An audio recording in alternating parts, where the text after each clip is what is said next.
জোনাইত ড্ৰাগছৰ বিৰুদ্ধে আৰক্ষীৰ তীব্ৰ অভিযানত বৃহৎ পৰিমাণৰ ড্ৰাগছসহ আটক এজনক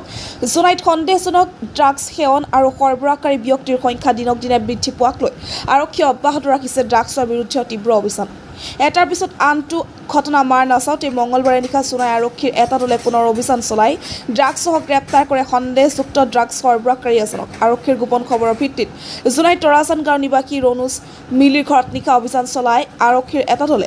আৰক্ষীৰ এই অভিযানত ৰণুজ মিলিৰ ঘৰৰ পৰা বৃহৎ পৰিমাণৰ সন্দেহযুক্ত ড্ৰাগছ উদ্ধাৰ কৰিবলৈ সক্ষম হয় ইফালে আৰক্ষীৰ এই অভিযানত ড্ৰাগছৰ লগতে সৰবৰাহকাৰী ৰণুজ মিলিকো আৰক্ষীয়ে আটক কৰিবলৈ সক্ষম হয় জোনাইত দিনক দিনে সন্দেহযুক্ত ড্ৰাগছ সৰবৰাহকাৰীৰ সংখ্যা বৃদ্ধি পোৱাক লৈ একাংশ সচেতন মহলে চিন্তিত হৈ পৰাৰ লগতে এনেদৰে ড্ৰাগছ সৰবৰাহকাৰীৰ লগত জড়িত ব্যক্তিসকলক পুলিয়ে মুখাই উঘালি পেলোৱাৰ আহ্বান জনাইছে আৰক্ষীক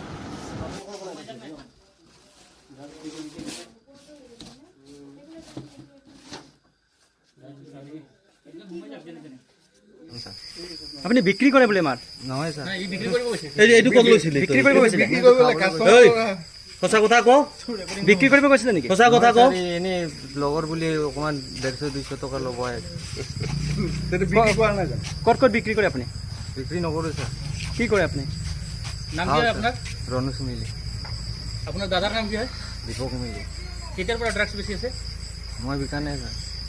এইটো ক'ত লৈ গৈছিলে নহ'লে টেমাটো টেমাটোৰ লৈ যোৱা নাই স্যাৰ টেমাটো এনেকুৱা আপোনাৰ ফোন ৰেকৰ্ডিং আপুনি যে বস্তু আনি দিম বুলি এনেকুৱা ৰেকৰ্ডিঙো আছে আমাৰ লগত এইফালে চাই যাব পাৰিব ন এইটো চাই লওঁ